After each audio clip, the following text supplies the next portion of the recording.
Vă salut, dragi prieteni, și bine ne-am regăsit la un nou videoclip. Am fost să recoltez 2 altoi, pentru că, bineînțeles, continuăm seria materialelor în care discutăm despre altoiri. Și astăzi a venit rândul cireșului. Despre el o să vorbim azi și doresc să vă prezint în acest material toate informațiile care cred eu de cuvință că vă sunt necesare pentru a putea altoi cireșul, ca să aveți un succes garantat.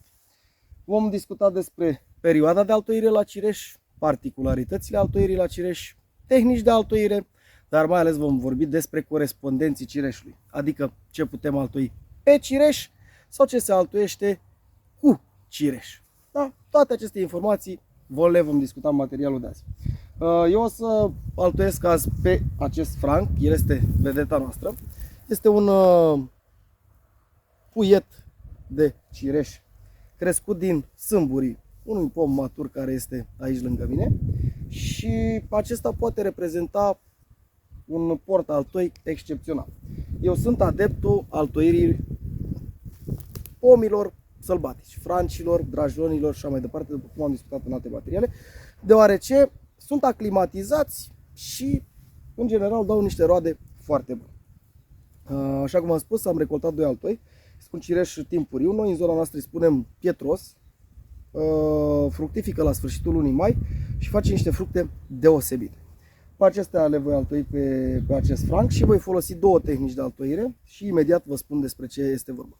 Dar până atunci luăm camera, o mutăm astfel încât să putem să filmăm ceea ce facem noi aici și în timp ce fac altoirea propriu-zisă o să vă spun și despre toate aceste informații de care consider eu că aveți nevoie. Sper că se vede destul de bine ceea ce fac eu aici. O să fac tehnica în sine, după aceea o să vă arăt și focalizat despre ce este vorba. Și începem cu portaltoiul în sine, pregătirea lui. Noi putem face o altoire simplă în baza lui, fără nicio problemă, și creăm un singur individ, sau putem face altoire în primele ramuri principale, ceea ce o să fac și eu azi. De ce fac acest lucru? Pentru că cireșul este una din speciile la care prinderea, altoirea, dacă aș putea spune eu așa, este puțin deficitară. Adică nu este o specie care să fie atât de receptivă la altoire, precum este mărul, părul, prunul și așa mai departe. Cireșul este puțin mai dificil. Am întâlnit anumiți ani în care pur și simplu, dintr-o 100 de altoi, să spunem așa, s-au prins doar 80. Restul de 20 pur și simplu nu au vrut. Și începem cu pregătirea portaltoiului. În cazul de față, eu o să elimin toate aceste ramuri din partea de jos și o să o las doar pe aceasta de aici, pentru a nu pierde portaltoiul. În cazul în care nu se prinde, deși nu cred că se va întâmpla acest lucru, noi anul viitor putem reveni și secționăm în această zonă și vom altoi din nou. Asta pentru a nu pierde portaltoiul, lăsăm o ramură care să consume din seva aceasta. După aceea vin pe centru și mai fac o secțiune, îndepărtez acel ax. Și cam așa am pregătit eu portaltoiul. În tulpina care se continuă acest ax, o să fac o altoire în despicătură, undeva mai în partea de sus. Iar în ramura aceasta secundară, în axul acesta secundar, o să fac o altoire în copulație. Este o altă tehnică. Și acum, între timp ce ne apucăm noi de treabă, o să discutăm și acele aspecte care vă interesează pe dumneavoastră. Când fac altoirea în despicătură, nu vă mai explic despre ce este vorba, pentru că deja știți. Ați mai văzut acest procedeu de altoire și nu consider că mai este nevoie să vă explic. Trebuie să știți că cireșul pur și simplu suportă absolut orice tehnică de altoire. Fie ea în despicătură, fie în copulație, cele 2 tipuri de altoire pe care le vom face azi. Dar totodată el aș putea spune că reacționează foarte bine la altoirile în ochi dormind. Pentru că tehnicile acestea de altoire pe care le facem azi sunt tehnici de altoire de primăvară. În special se practică începând cu 15, poate chiar și 1 martie, depinde de zona în care locuiți, și pot fi continuate până undeva aproape de jumătatea lunii aprilie. După aceea trecem la altoirile care se fac în ochi dormind sau altoirile în verde, care pot fi făcute undeva după data de 15 iunie până undeva la data de 15 august. Cam aceasta este perioada optimă de altoire. În afară de tehnicile de altoire propriu-zise, am mai putea spune că cireșul suportă foarte bine altoi tot de cireș. Da? Deci el merge foarte bine cireș în cireș. Corespondenții lui mai pot fi și reprezentați și de vișin. Adică cireșul trăiește destul de bine sau se prinde destul de bine și în vișin.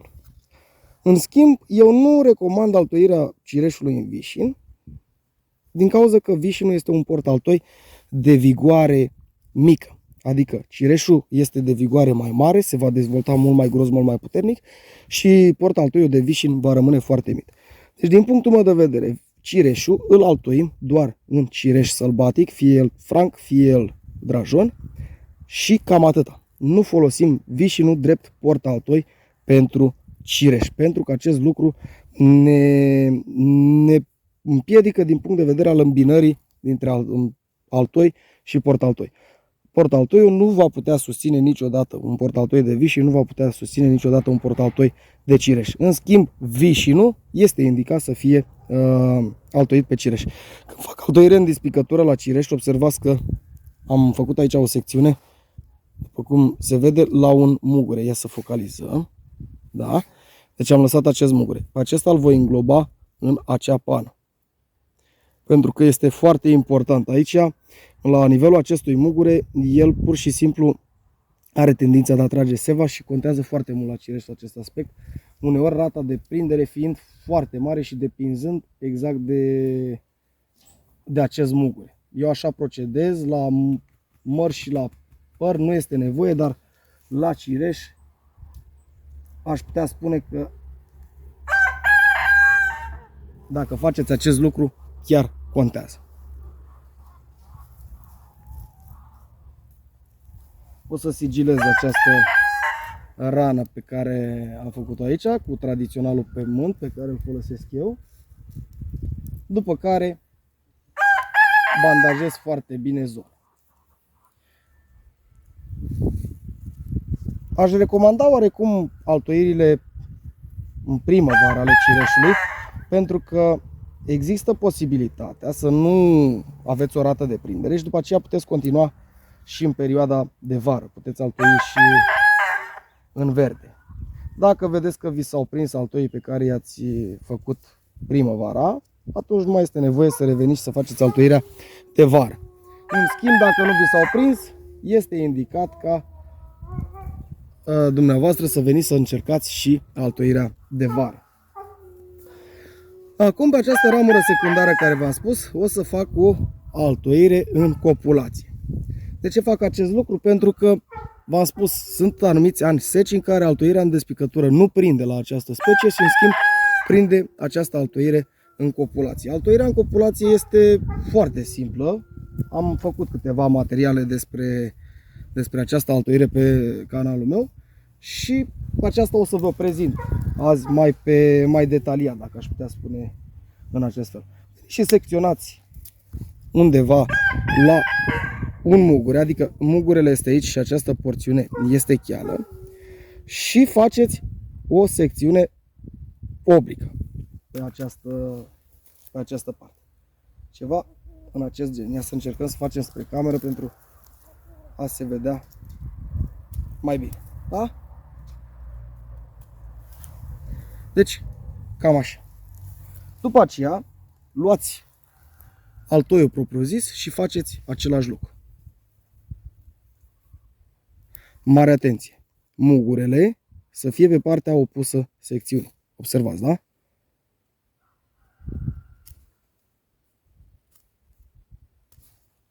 Deci cam așa arată. Ia să vedem dacă focalizează. Filmez cu telefonul și de multe ori există o problemă cu focalizarea. Da? Cred că mesajul contează. O să vă arăt eu detaliat imediat și despre ce este vorba. Da? Deci o pană. După aceea dumneavoastră veniți și faceți o crestare. Deci crestați această pană de aici. Ia să vedem. O crestați pe jumătate. Ceva de acest gen.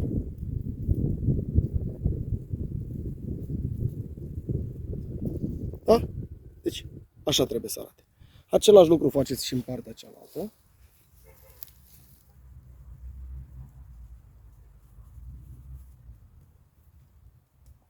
Mare atenție! Dimensiunea altoiului și aport altoiului la copulație trebuie să fie aproximativ egală.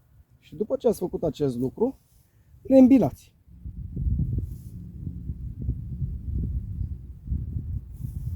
Da? Haideți să iau și camera să vedeți exact. Și observați aici, deci cam așa trebuie să arate îmbinarea pe care o faceți. Bineînțeles că eu voi mai apăsa puțin pe aceste două ramuri pentru a se îmbina mult mai bine. Dar în principiu ați văzut despre ce este vorba. Așa cum v-am spus, mai forțăm puțin această pană și important este, așa cum v-am spus de fiecare dată și cum ați văzut mai devreme, ca partea verde a altoiului să fie perfect îmbinată cu partea verde a portaltoiului. Adică stratul cambial, pentru că acela este responsabil de calusare, de vindecarea rănii și prin chestia asta se face legătura dintre altoi și portaltoi. După care singurul lucru care vă mai rămâne de făcut este să-l bandajați foarte bine.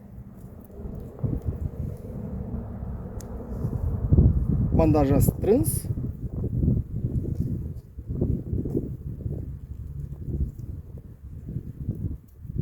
Pentru a face o priză foarte bună. Nu este nevoie să dați cu absolut nimic, mastic sau alte soluții. Puteți face cu bandă izolatoare sau puteți face cu bandă pentru altoit, același lucru. Eu prefer banda izolatoare pentru că etanșează foarte bine și chiar dacă în momentul în care o desfacem putem juli puțin coaja, nu este nicio problemă.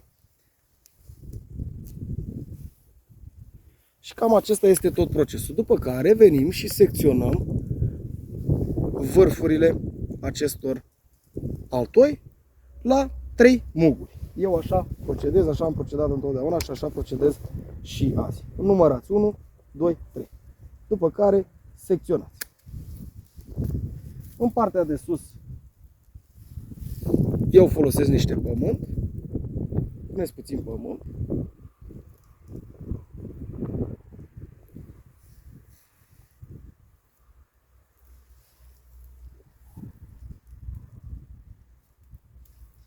Și izolați acolo cu bandă izolată.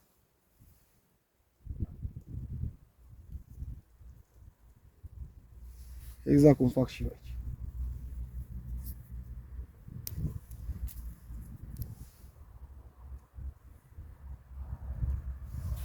Și cam acesta este procesul.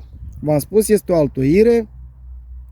În partea de sus, de preferabil, este ca dumneavoastră să altoiți direct pe tulpină, undeva la 10-15 cm față de sol. Dar în acest caz, pentru a nu pierde portaltoiul, eu am preferat să folosesc două tehnici de altoire pe același portaltoi pentru a observa cât de bine merge una sau cealaltă. Scuzați deranjul de aici, dar nu sunt pe terenul meu, sunt într-o grădină alăturată, de unde mai iau eu din când în când portaltoi pentru diferite tehnici de ale mele. Acum haideți să detaliem puțin și după aceea un comentariu de final. Să recapitulăm ce am făcut. Portaltoiul provenit din franc, adică din sâmbure, un cireș sălbatic. Puteam să-l altoiesc în partea de jos, pentru că era cel mai indicat, dar doresc să nu risc sub nicio formă ca acest portaltoi să fie pierdut. Și de aceea am folosit două tehnici. Altoire în despicătură pe o prelungire a axului principal, altoire în copulație pe o prelungire secundară a axului, după cum vedeți. Am lăsat acei 3 muguri de o parte și de alta și în partea de jos am lăsat o ramură din francul respectiv pentru a-mi trage sevă și dacă în cazul în care nu se prinde, și recomand asta începătorilor, dacă nu vi se prind altoi, dumneavoastră nu ați pierdut portaltoiul și anul viitor puteți veni secționați de aici și să altoiți mai jos. Nu se prinde, puteți secționa de aici și altoiți mai jos. Portaltoiul nu va muri din cauza acestei ramuri. În momentul în care vedeți că s-a prins ambii altoi sau unul dintre ei, veniți și secționați această ramură. S-au prins ambii, îi lăsați pe ambii. S-a prins doar unul, secționați pe celălalt. Așa că, dragilor, mare atenție! Din punctul meu de vedere, dar și din punct de vedere al altor specialiști, țineți cont atunci când altoiți cireșul să nu îl altoiți pe portaltoi de vișini. Chiar dacă vișinul este un corespondent al cireșului, adică și vișinul suportă cireșul, dar și cireșul suportă vișinul, portaltoiul de vișin nu este indicat în cultura cireșului tocmai din cauza vigorii. Ați văzut și dumneavoastră prin diferite grădini, vișinii nu cresc decât până la o anumită medie, după care nu se mai dezvoltă. În schimb, cireșii ați văzut foarte mari, foarte viguroși. Iar locul de îmbinare se va vedea constant ca un loc de nepotrivire, dacă aș putea spune așa. Vișinul, din cauza vigorii lui, nu va putea susține niciodată un pom matur de cireș, pentru că nu poate susține tulpina vișinului va rămâne mică, iar tulpina cireșului va fi foarte mare, va fi îngroșată vizibil, iar cel de-al doilea motiv este din cauza sistemului de rădăcini, care de asemenea nu poate trage toate substanțele nutritive ca să hrănească altoiul de cireș din acesta. Portaltoiul de cireș este indicat pentru vișin, în schimb. Da? Vișinul chiar este recomandat să fie altoit în cireș, lucru foarte bun. Tot din cauza vigorii și tot din cauza rădăcinilor, pentru că portaltoiul de cireș este unul viguros și poate alimenta orice tip de altoi. Așa că cireșul, așa cum v-am spus, din punctul meu de vedere, dar și din punctul altora de vedere, încercați să-l altoiți pe cât posibil pe cireș sălbatic și doar în cireș, indiferent că vorbim despre cireș franc, cum este cazul de față, cireș drajon sau cireș pădureț. Indiferent care ar fi acesta, cireșul altoiți-l întotdeauna numai în cireș și încercați mai multe tehnici de altoire, pentru că nu știți care va da randament în zona dumneavoastră. Din proprie experiență, nu am o explicație logică și științifică pentru asta, deși fac acest lucru de peste 20 și ceva de ani. Au fost ani în care pur și simplu unele tehnici n-au funcționat. Într-un an s-a prins despicătura și nu s-a prins copulația și nu s-a prins ochiul dormind. Într-un an a mers doar ochiul dormind și nu a mers despicătura sau copulație și așa mai departe. Deci ar fi bine să încercați mai multe tehnici, de aceea am făcut și eu acest lucru azi. În speranța că anul viitor îl vom lua, deci și îl vom muta undeva la noi în grădină. Eu vă doresc toate cele bune și sper că acest material v-a fost de folos. V-am pupat!